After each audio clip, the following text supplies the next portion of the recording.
Klien kurang memperhatikan kondisi barang yang berakibat fatal, project ekspornya bisa gagal. Waduh, sampai gagal proyeknya di Ya kemudian nggak hari. bisa clearance, barangnya nggak bisa diterima. Pilihannya ada dua, di return balik ke sini, tentunya akan makan ongkos lagi, atau di destroy, dihancurkan. Semuanya itu merugikan eksportir ya. Terburuknya yang akan terjadi tuh negara Indonesia itu bisa di blacklist gitu, jadi ban. Halo sobat ekspor di rumah, kembali lagi di channel Mr. Eksportir. Yang pastinya selalu membahas hal menarik dan info terupdate seputar ekspor. Eits, tapi kita bukan lagi di konten Market Brief. Saat ini kita sedang berada di konten Export Talks. Ya.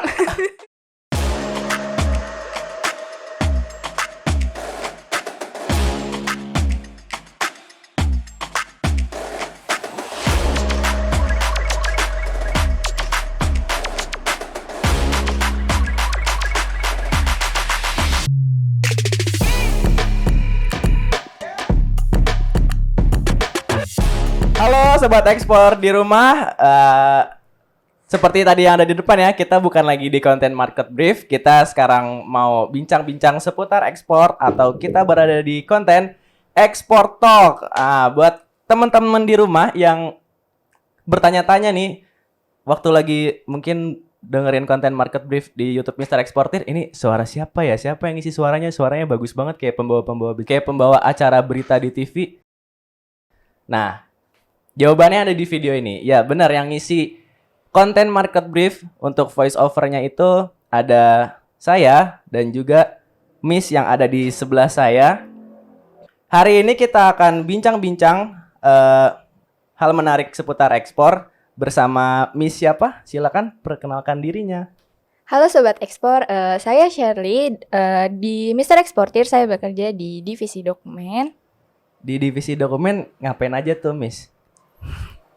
Di divisi dokumen udah terlihat ya, namanya divisi dokumen, pasti kerjanya ya Fotokopi?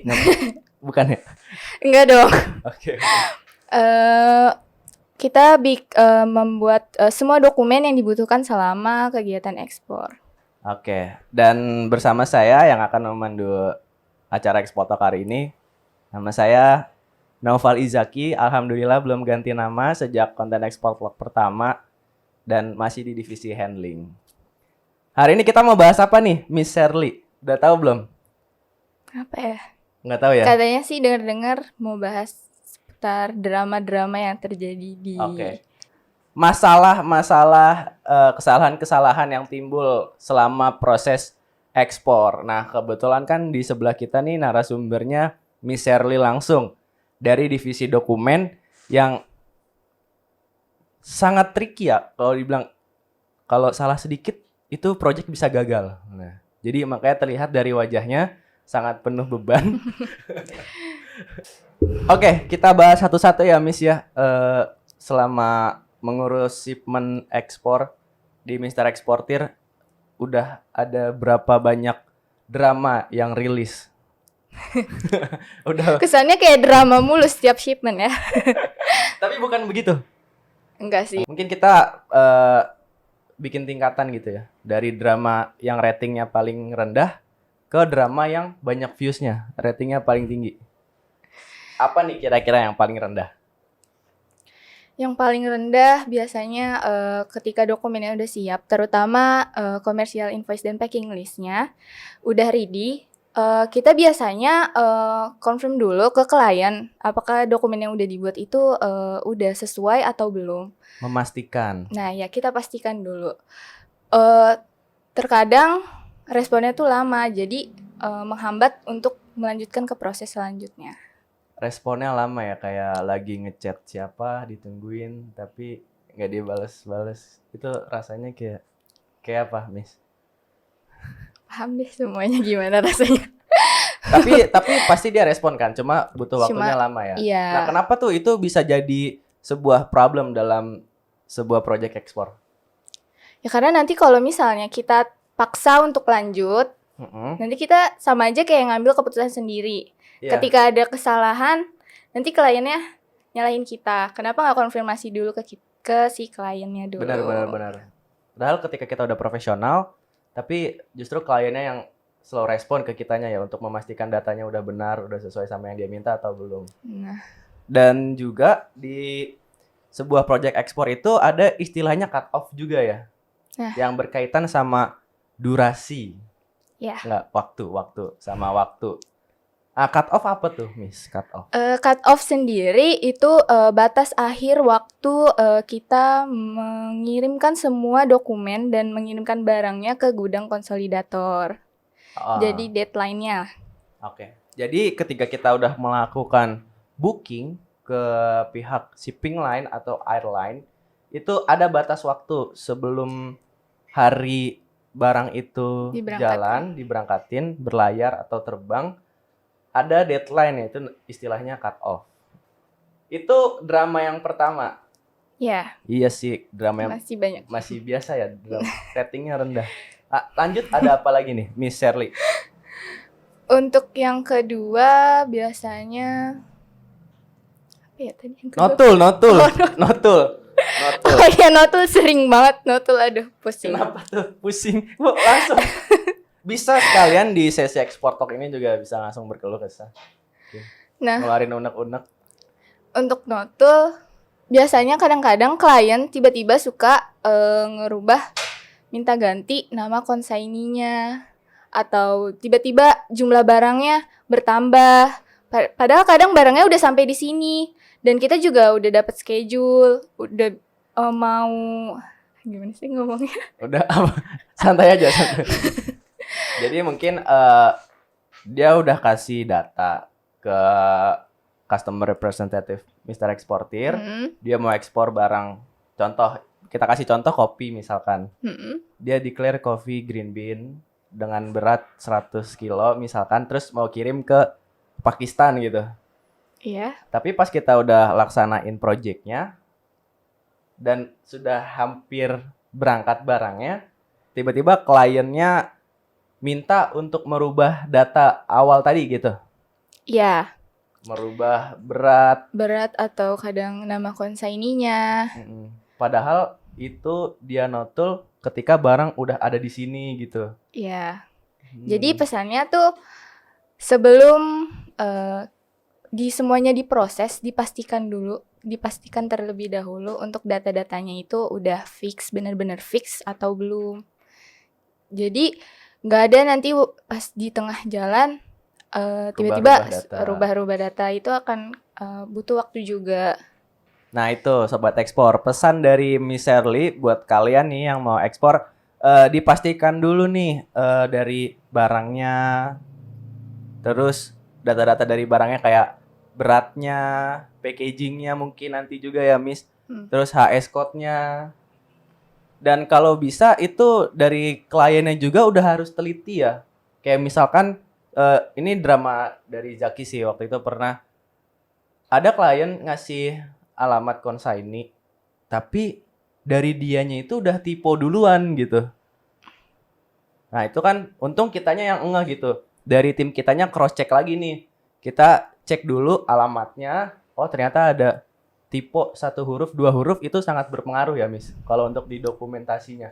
Iya. Jadi kalau bisa dari kalian diteliti dulu nih, dicek data. Misalkan importir ngasih alamatnya dia. Ya kalian kalau bisa jangan main terima dan percaya gitu. Tetap harus di make sure dan dicek juga. Udah cukup fatal ya tadi ya drama yang kedua. Ada lagi? Ada. Drama yang ketiga yaitu klien kurang memperhatikan kondisi barang yang berakibat fatal, project ekspornya bisa gagal. Waduh, sampai gagal projectnya. Kenapa tuh Miss, kok bisa sampai gagal? Karena waktu itu kebetulan cuaca sedang musim hujan, terus produknya juga kan agrikultur yang sangat sensitif terhadap cuaca. Ketika di badan karantina, ketika dilakukan pemeriksaan ternyata kondisi barangnya tidak sesuai dengan Ketentuan dari ya, petugas gitu. Jadi karena tadi curah hujan yang tinggi, produknya agrikultur, penanganannya salah, kurang perhatian, jadi lembab gitu ya ketika diperiksa sama petugas. ya lembab, busuk, berjamur, pokoknya tidak layak untuk diekspor. Nah, terus akibat dari kejadian tadi kurang perhatian terhadap kondisi barang itu apa, Miss? Akibatnya ya badan karantina tidak mau menerbitkan dokumen fitosanitari, di mana dokumen tersebut tuh sebagai salah satu syarat agar komoditi tersebut tuh bisa diekspor. Iya, bisa lolos clearance Clearance. dalam hal clearance. Drama pertama masih rendah, kedua mulai naik, ketiga tadi lumayan fatal sampai gagal ekspornya. Nggak Ada jadi lagi cuan. nggak? Ada lagi nggak? Ada dong, Masih ada lagi dramanya. ada Waduh. banyak. Jadi besok nggak usah jadi tim dokumen lah, jadi aktris saja. Nanti nggak bisa cuan dari ekspor dong. Tetap harus cuan ekspor. Biar semangat sobat ekspor. Oke, apa nih Miss selanjutnya? Klien tidak memastikan si importir itu memiliki lisensi impor atau tidak. Emang penting ya license impor? Kan tugasnya eksportir mengekspor barang.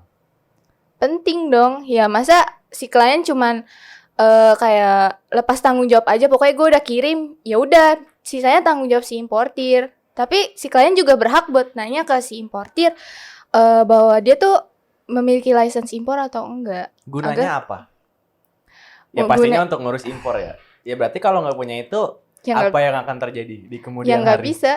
bisa clearance, barangnya nggak bisa diterima, terus ya udah gagal dapetin barangnya. Terus barangnya pilihannya ada dua, Apa aja? antara di return, Aku balik atau lagi ke dia sini. Gitu, bukan. Ya, lanjut. Di return balik ke sini tentunya akan makan ongkos lagi, atau di destroy, dihancurkan. Dua kemungkinan tadi semuanya itu merugikan eksportir ya. Jadi sebenarnya walaupun dia berposisi sebagai eksportir, tugas dia tuh bukan hanya mengekspor barangnya ya. Karena Enggak. ketika dia udah berhasil ekspor, tapi kenyataannya tadi misalkan importirnya belum punya license impor, ya yang rugi Iya. eksportirnya juga ya. Iya, ya makanya jadi kita sebagai eksportir harus wajib banget pokoknya memastikan bahwa si importir di negara tujuan itu memiliki license impor agar barangnya itu bisa diterima dengan lancar, bisa clearance dah intinya. Oke, mungkin drama-drama seputar ekspor dari aku cukup itu aja. Cuma 4. Iya, gimana nih? Ya, dari Jaki ada satu. Kejadiannya gini. Jadi ada seorang eksportir. Ekspor barang. Katakanlah barangnya kain gitu ya. Terus sebelum kita melakukan ekspor impor kan ada perjanjian perdagangan dulu ya di awal. Atau kita sebut dengan sales contract. Dimana isinya tuh tentang detail specs yang disepakati, harga yang disepakati gitu. Nah, cuma di sini tuh kejadiannya si eksportir dari negara asal itu melakukan cheating. Jadi dia perjanjiannya di awal misalkan speknya A gitu. Tapi ketika dikirim dan sampai ke negara importir di negara tujuan, barang yang diterima sama importir di negara tujuan itu nggak sesuai sama spek yang udah disetujui bersama gitu. Nah, akhirnya dari si importirnya itu jadi kehilangan kepercayaan gitu dari supplier. Nah, lebih parahnya lagi dari tadi bayarnya misalkan udah nggak percaya, itu hal terburuknya yang akan terjadi tuh supplier-supplier untuk komoditi yang sama atau bahkan nanti terburuknya lagi negara Indonesia itu bisa di blacklist gitu, bisa di ban untuk tidak kirim barang ke sana karena kecurangan yang dilakukan oleh satu orang. Jadi buat kalian para eksportir yang udah berhasil mendapatkan importir, ya kalian harus ekspor barang dengan jujur sesuai dengan kontrak yang sudah disepakati antara eksportir dari negara asal dan importir eksportir di negara tujuan. Itu Miss. Jadi dampaknya tuh nggak cuma ke satu orang, tapi dia bisa berdampak ke Semuanya. national effect kalau kata Kak Jihad. Oke, itu tadi 5 drama yang pernah kita alami selama mengurus shipment ekspor. Kira-kira setelah kita bahas 5 drama tadi, pesan untuk sobat ekspor di rumah apa nih, Miss? Biar mereka ngerasain drama-drama kayak tadi itu, apa kira-kira pesan buat mereka? Pesannya untuk para eksportir, pertama harus memastikan dulu terutama kondisi barangnya sih, kondisi barang layak atau enggak untuk dikirim. Terus abis itu memastikan si importir, buyer memiliki license impor, karena kalau nggak punya itu bakal fatal banget, barangnya nggak akan sampai ke negara tujuan. Nah, yang lebih pentingnya lagi, bagi para eksportir itu harus make sure kembali data-data untuk keperluan dokumen ekspornya, terutama data konsaininya, deskripsi barangnya, beratnya, terus kuantitinya, agar tidak terjadi perbedaan antara aktual barangnya sama jumlah di dokumennya. Bener sekali. Itu diperhatikan ya teman-teman sobat ekspor di rumah. Pesan-pesan dari Miss Shirley biar kalian juga nanti kalau dalam mengurus shipment ekspor bisa lancar dari hulu hingga ke hilir. Dari tangan kalian sampai ke tangan importir di negara tujuan. Oke, teman-teman.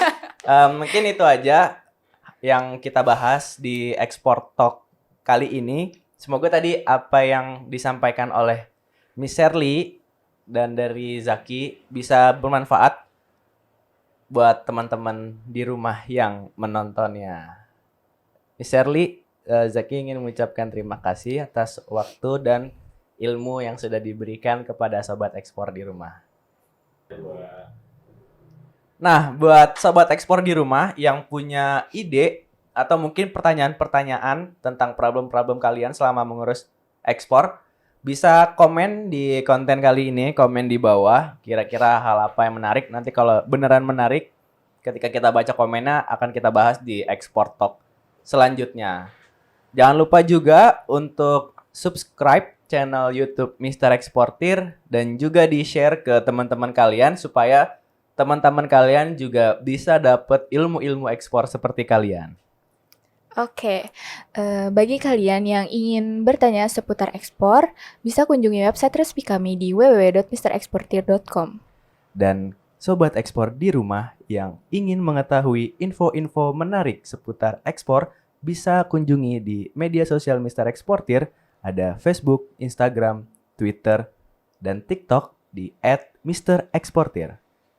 Ingat ekspor, Ingat Mr. Eksportir. bye-bye.